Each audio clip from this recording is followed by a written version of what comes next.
All right, everybody. Welcome back for another one.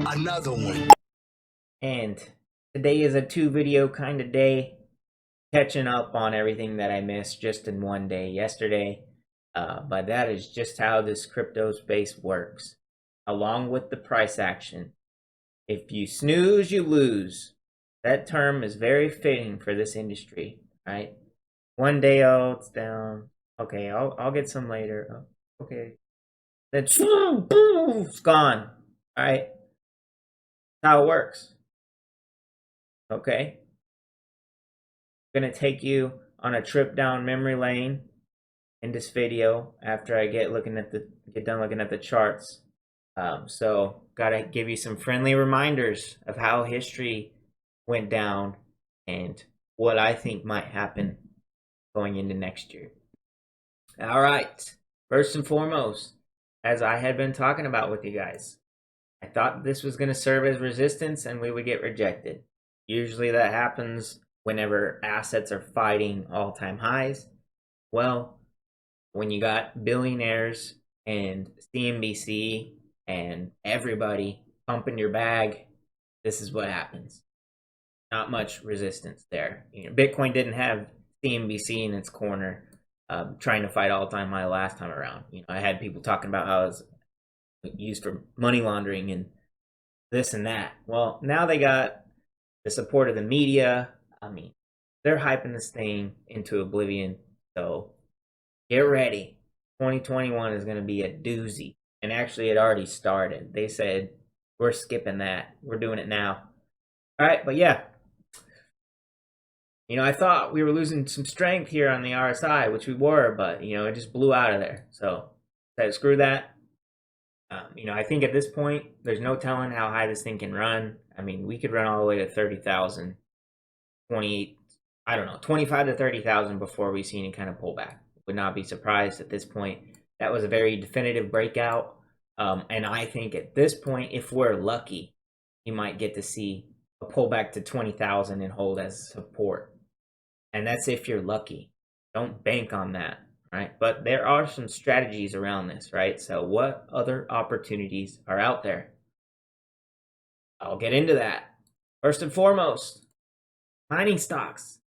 Man, this Riot looks like, as long as Bitcoin keeps running like this, Riot is going to have such an explosive year. We already left from 50 cents.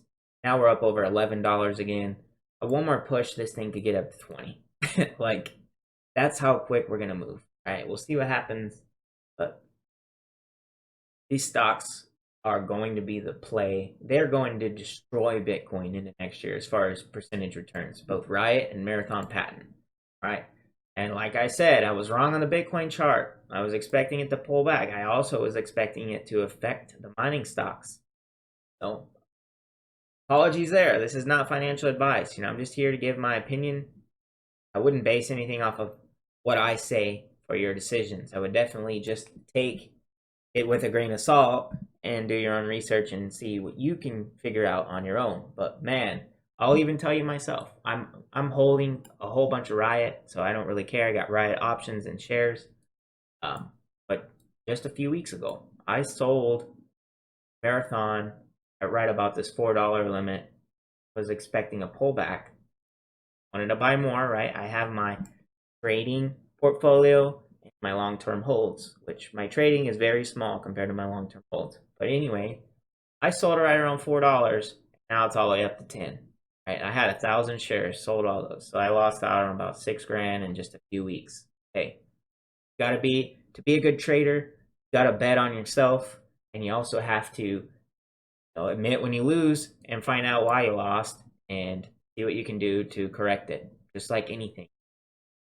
All right, but I lost out on a good chunk there. I'm not too worried about it because Riot's pumping, but man, Marathon is having a day, right? 23%. Who knows how long this can go on for at this point. Bitcoin is going to continue to carry these stocks to oblivion. So long as Bitcoin is doing well, these will do weller. All right. XRP. All right, so as I said, we were trading in that channel. Looked like we had a pretty solid kind of bull flag going on right here. And we did indeed. We broke out, found support on that bottom line, bounced around 45 cents and took off. All right, so this is a definitive breakout as well. I expect XRP over $1 probably by the end of. That's what I'm thinking. Could be wrong. Don't really care, as I've said. Buy and hold for me. Been holding it for a while, and it's just fun to watch at this point. But for good measure, typically, as I've shown you, for bull flag, bull pennant breakouts, whatever, it looks like this. Measure at the point where it breaks out. How high does it run up? Takes us up over 107 area before consolidation. That's in a perfect world. Obviously, PA is just a guide. It's not a magic crystal ball. So there you have it. All right. So a lot of my friends have asked me, what other channels do I watch, or where do I get my information? Well, first and foremost, I do read the news and things like that. But I do watch a lot of YouTube. I have for years at this point. I have hammered out YouTube over and over and over and over. When I get in my car, I don't listen to music. I put on a podcast or I watch YouTube. Now, I don't put it on one-time speed. I put it on 1.75. I think that's the perfect fit for me to be able to comprehend it while at the same time expedite the information that I'm taking in. So I've been doing this for years. That's how I've got to the point that I'm at. And I want you guys to know about some of these other channels in case you don't. That way you can get more information, because I'm not going to be able to give everybody all the important information that they need. And unlike all these other guys, I don't care. I'm not trying to keep you all stuck on my channel. If you guys want to watch other channels, do what you want. You need to get all the information that you possibly can. Any downtime that you have throughout the day, if you're at the gym, don't listen to music. Listen to YouTube videos or listen to a podcast. Try to learn something. Now, this is how you progress. And then speeding it up, how can you compete with that? Somebody who has dedicated themselves to watching, 3, 4, 5 hours of videos a day on YouTube, and they do it at 2 times speed. Good luck with that if you're not doing anything like that. If you listen to music and stuff, you're just wasting your time, in my opinion. All right. Especially now, this is literally the biggest wealth transfer we'll probably see in our lifetime, right? Or people have seen in generations ago. That's what it's going to be. All right. The trip down memory lane. All right. What is the strategy now if you missed Bitcoin or you feel like you missed XRP and you just don't want to buy that high? Well, what can you do? How do you get in at this point? All right. Well, I need to remind you guys. I had to pull up some old OG cryptos that have been around for a while. All right, Neo for one. This thing dates all the way back to 2016, right, is when they first launched. Came out around 40 cents. Traded as low as about 10 cents, I think we might have got to, 12 cents. All right, dead in the water, dead in the water. All right, it's March. Bitcoin has already made an all-time high. Neo's still dead. All right, at 15 cents, right, then all of a sudden it bumps up. Oh, $1.20. Okay, so there's a quick 10x right there just in a 2-month period, because Bitcoin's making all-time highs and new money is entering the market, so they're looking at what else can they buy that's cheap. That's how this works. All right, so blast from 15 cents to $1.15, 10x there. All right, next move all the way up to $10. So there we go, almost another 10x. So we've already got 100x off the bottom in about 2 months. Anything is possible, guys. The market cap was what, 5 million, ran all the way up to 466, basically 500 million. So 5 million to 500 million market cap in a few months. All right, then it consolidated for a little bit by the end of the year. Oh wait, no, it had another move. I haven't even priced in everything. I'll change it after this. But anyway, so it has that quick consolidation. Then in August, pumps again all the way up to $30 or $50. That's right. So 15 cents to $50 so far. $2.6 billion market cap. All right. And here. Let's put 18. And right, that looked like a big old run. Nope, it had more. Kept going. Finally peaked out about $200 and a $12 billion market cap from 5 million off the bottom. All right, that NEO was one of the best performers in 2017 besides XRP. XRP was the best performer out of any of the cryptos that actually matter, right? But you see what I'm saying here. Okay, now let's look at another one. Litecoin, the perfect example, right? Litecoin was dead. It's been around forever, since 2013-ish. All right, so before Bitcoin made an all-time high, it finally did. All right, Litecoin was trading around $3-4. And it got listed on Coinbase in March and immediately ran up to $24. And then obviously, it went from $4 all the way up to over $300. Probably got closer to $400 is where Litecoin ended up.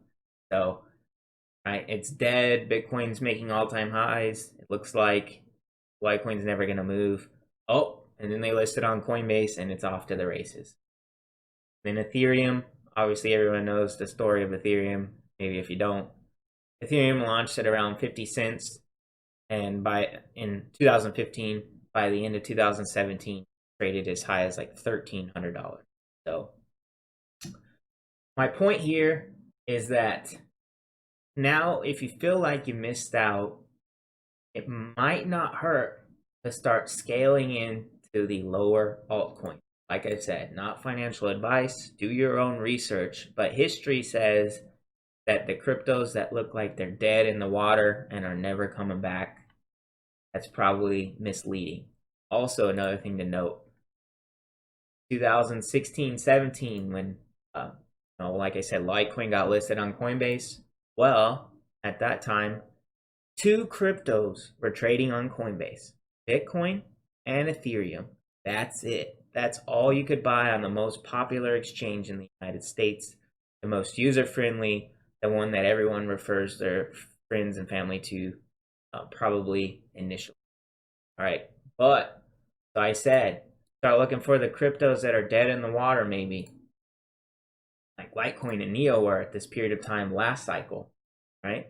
Well, now instead of just Bitcoin and Ethereum on Coinbase, you've been given the privilege to choose from, let's see, 42 tradable assets here in the United States on Coinbase now.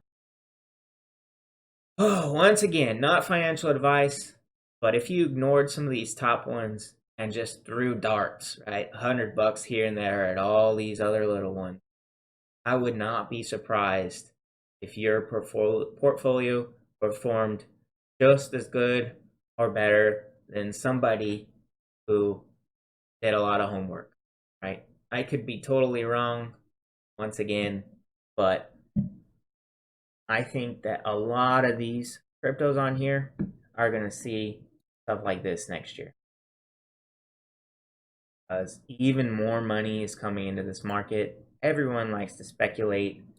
So don't be surprised if you crazy explosion like this out of a lot of these other little ones. And as I said in my last video, Algorand right there, one that nobody's talking about, but see, look, the chart hasn't even moved, realistically. It's been as high as 80 cents. It launched earlier last year. But it's been mentioned by Brian Brooks, who's running the show. So obviously the people who run the show behind the scenes are talking about Algorand, right? So that one could be, all right. All right, hope that was interesting or informative or both. As always, please like and subscribe, share with your friends and family, and stay tuned for the next one. Thanks. The only problem you're gonna have is that you didn't buy more. What is a cashless society? What does it actually mean in a literal or high-level sense? Money will become like these, relics of a different age, and will only be found in places like this.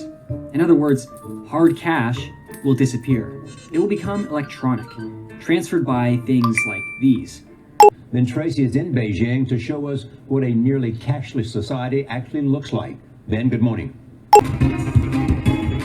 mobile payment transactions in China reached a cumulative total of 277.4 trillion RMB in 2018, ranking number 1 in the world, according to the recently released statistical report on internet development in China. As of June 2019, online payment users in the country reached 633 million. The cashless society is now approaching. When's the last time you paid with cash? Well, chances are cash has taken a backseat to the plastic in your wallet and smartphone pay apps. Denver 7's Ryan Luby explains the digital pay revolution and why not everyone is on board. The cashless society, the cashless society. The Cashless Society. The cashless society is now approaching. The Cashless Society.